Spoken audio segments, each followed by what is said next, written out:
자, 앞서서 원장님께서 언급해 주신 좀 사례에서 필요한 치아 개수를 줄여서 부담을 또 줄일 수 있었다. 이런 이야기를 좀 해주신 게 있는데 이게 참 어떻게 가능한지 사실 저희가 도입부에서 오늘의 주제를 말씀드릴 때 비용 절감에 대해서도 살짝 좀 언급을 드리기는 했었거든요.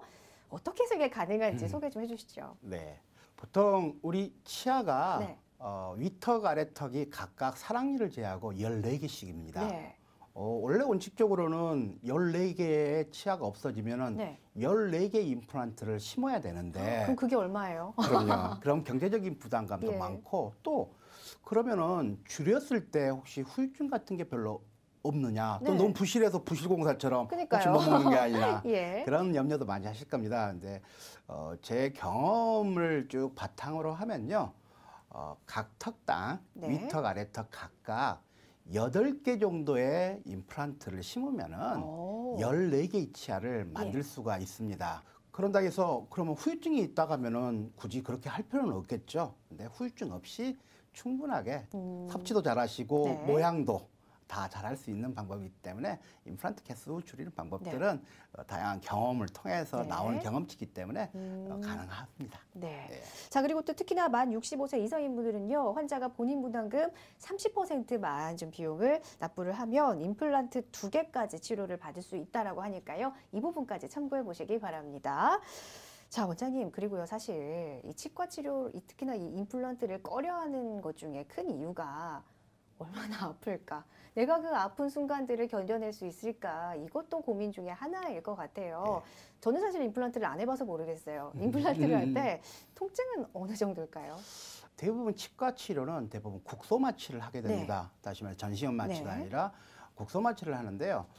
임플란트는 이 뼈에다 식립을 하지만은 실질적으로는 뼈에는 신경 자체가 없습니다.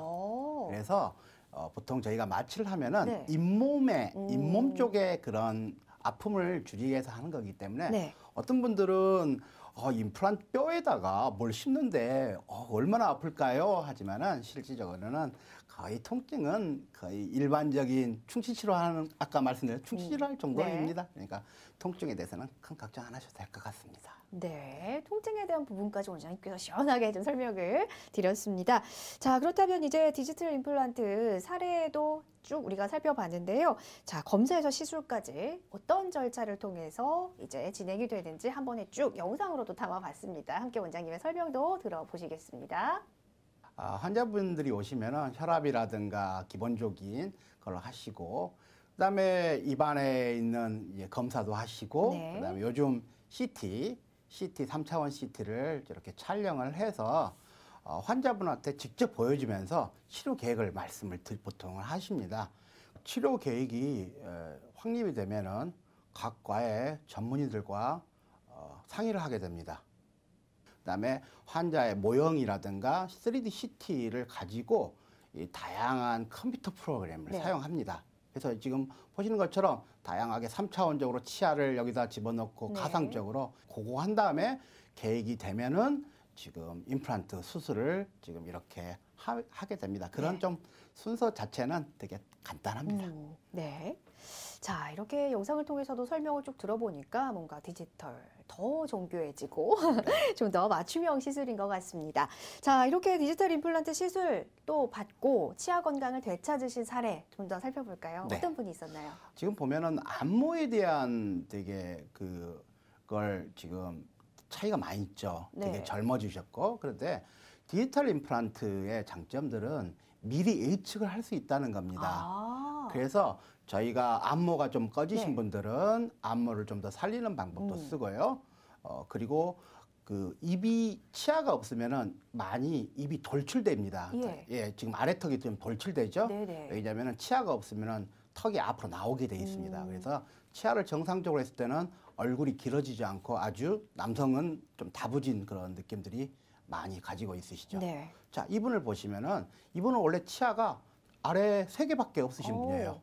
그런데 약간 다하게는 경제적인 부담감이 조금 있으셨고요. 그래서 위에 4개, 아래 4개 임플란트만 해서 저걸 임플란트 틀니라는 건데요.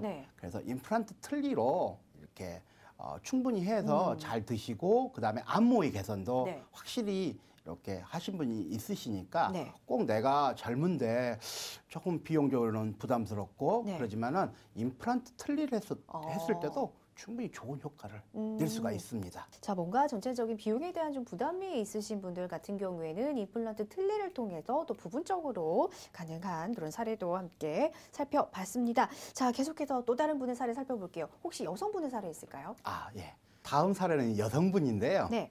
이 여성분 얼굴을 한번 보시면은 치료 전에는 되게 우울하시고 네. 입가에 주름도 한번 보십시오. 입가에 주름도 되게 많으시죠? 이분이 위에는 틀니를 사용하고 계십니다. 그러다 보니까 틀니가 되게 스트레스를 많이 받으셔요. 예. 친구들하고 말하고도 빠지고 네. 식사를 하고도 빠지고 그래서 여행을 잘 못 가실 정도로 예. 그래서 디지털 임플란트를 이용해서 네. 아주 간편하고 또 치아의 개수도 경제적으로 해서 하신 분인데요. 여기 보시면은 위에 있는 게 다 이거 하나도 없지 않습니까? 네. 거기서 8개 임플란트를 사용해서 고정식으로 임플란트를 하고 그다음에 기존에 있었던 왼쪽 아래에 있는 쪽도 임플란트도 같이 수복을 해서 아주 즐겁고 행복한 나날을 보내고 계십니다. 네, 이렇게 디지털 3D 임플란트를 통해서 좀 많은 분들의 그런 시술 사례를 함께 살펴봤습니다. 아마 나도 저래 하셨던 분들이 이번 사례를 통해서 좀 해결 방법을 찾으셨으리라 좀 생각이 되는데요. 이렇게 시술 방법이나 치료 시기, 통증과 비용을 줄일 수 있는 방법들 소개를 해드렸습니다. 자, 그리고 일단은 이렇게 임플란트 효과를 우리가 또 높이기 위해서는 우리 환자분들께서 이것만은 꼭 지켜라 주의사항이 있었을 것 같아요. 시술 전후에 주의할 점 원장님께서 소개를 해주시죠. 임플란트는 수술을 받는 것도 중요하지만 시술 전에 반드시 주의할 사항이 있습니다. 먼저 가장 큰 게 뭐냐면 현재 약물 지금 하고 복용하고 계신 약물들이 있죠. 뭐 고혈압약, 당뇨약 또는 그런 여러 가지 약들은 반드시 복용을 계속 해주셔야 됩니다. 그래서 간혹 가다가 약물 오늘은 수술하니까 당뇨약을 안 먹고 왔습니다. 그런 분들이 있어요. 가끔 가다가. 근데 절대 그러시면 안 되고요. 반드시 복용 중인 약물은 꼭 드셔야 되고요. 두 번째로는 특정한 약물에 대해서 부작용이 있거나 알레르기가 있으신 분들은 반드시 시술 전에 이야기를 해주셔야 됩니다. 또 가끔 요즘 건강을 위해서 아스피린 드신 분들 계셔요. 근데 아스피린은 이 혈액 응고를 방해를 합니다. 그래서 수술 후에 그 출혈들이 되게 많이 나타날 수 있어 반드시 의사하고 상의를 해서 사전에 먼저 끊어 주셔야 됩니다. 또 혈전용해주도 마찬가지시고요. 예, 그런 거가 있고요. 그다음에 금연 금주는 기본이겠죠. 그래서 보통 담배를 피신 분들은 금연은 최소한 일주일 전, 일주일 전부터는 금연을 꼭 해주셔야 됩니다. 그다음에 뭐 자기 최상의 컨디션을 해서 시술 전에 충분한 휴식을 해주시기 바랍니다. 시술 후에도 반드시 지켜야 할 주의사항들이 있습니다. 시술 후에는 반드시 냉찜질을 해주셔야 되는데요. 이유는 부종이 많이 생깁니다. 많이 붓습니다. 우리 수술하면 많이 붓지 않습니까? 일단 붓는 것을 감소를 시켜줍니다. 두 번째로는 통증도 냉찜질로서 완화를 시켜줍니다. 그래서 시술 후에 냉찜질은 반드시 필수적입니다. 그다음에 입 안을 수술을 했기 때문에 너무 뜨겁거나 자극적인 음식은 가급적이면 삼가를 해주시는 게 좋습니다. 그래서 추천하는 것은 죽 종류가 가장 추천을 드립니다. 그다음에 저희가 약을 보통 처방을 하는데 그 기간에 따라서 사람마다 좀 다르거든요. 그래서 처방된 약은 내가 괜찮다고 안 먹거나 그러시면 안 되고 반드시 임의로 중단하지 마시고 꼭 드셔야 됩니다. 그리고 하루에 꼭 3번 정도는 또 더 많으면 좋겠죠. 꼭 입안을 꼭 소독을 좀 하셔야 되고요. 그다음에 최소한 3일 정도는 우리 유산소 운동, 다시 말해서 달리기라든가 그것은 심장 박동수를 증가시키는 그런 건 피해 주시고요. 또 사우나, 그건 혈압을 올리는.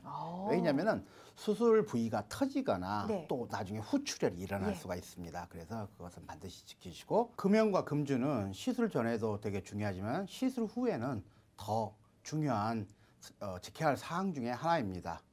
이렇게 6가지를 짧게 말씀드렸지만은 이런 것들을 잘 지켜주시면은 임플란트 후에도 편안하게 생활할 수 있으실 겁니다. 우리가 건강한 치아와 잇몸 관리 어떻게 해야 하는지 우리 전문가님은 말을 안 들어볼 수가 없을 것 같아요. 어떻게 관리해야 됩니까? 먼저는 가장 큰 게 자기 구강 위생을 철저히 하는 겁니다. 네. 뭐 가장 생각나는 게 무엇입니까? 칫솔질? 열심히 잘. 예. 근데 또 하나 제가 추가적으로 하나 말씀드릴 것은 치실을 꼭 사용하시라는 겁니다. 치실. 네. 왜냐면은 칫솔로만 충치라든가 이 잇몸병을 예방하기는 좀 힘듭니다. 맞아요. 저도 예. 꼼꼼하게 양치질 한다고 했는데 네. 치실을 하면 또 나오더라고요. 예, 맞습니다. 예. 그래서 한 가지 더 추가적으로 칫솔질 더하기 치실. 치실. 예, 맞습니다. 네. 그다음에 또 중요한 것은 뭐냐면은 요즘 치과가 되게 많습니다, 주변에. 네. 예, 그래서 치과는 정기 검진이 되게 음. 중요합니다. 그래서 최소한 1년 네. 또는 6개월 정도에는 반드시 치과 검진, 정기 검진을 꼭 하시기를 바랍니다. 네. 그다음에 또 요즘 혹시 턱이 아프시단 말 분들 많이 들어보셨나요? 네. 턱이 아파요. 입을 저- 잘못 벌리겠어요. 제가 그래서 네. 관절이 여기가 좀 안 좋아가지고 예, 치료 예. 받았어요. 저도. 예, 예. 그래서 직업적으로 많이 말을 하신 분도 있지만은 예. 되게 음식 중에서 마른 오징어처럼 되게 질긴 음식들이 있습니다. 아, 그것을 되게 습관적으로 좋아하시는 분들이 저 계세요. 너무 좋아하거든요. 네. 그런 거. 그래서 그 중에서도 이렇게 오징어 같이 네. 질긴 음식들은 좀 자제해 주신다고 하면은 네. 그런 정도만 해도 관리하고 예방하는데 많은 도움이 될 겁니다. 아, 네. 포기할 건 포기를 해야 되는군요. 네. 이렇게 해서 오래 쓰는 맞춤 임플란트라는 주제로 오늘 이야기 나눠봤는데요. 오늘 정말 좋은 말씀 해주신 우리 원장님께 감사 인사드릴게요. 구강외과 박광범 원장님이었습니다. 말씀 고맙습니다. 네, 감사합니다.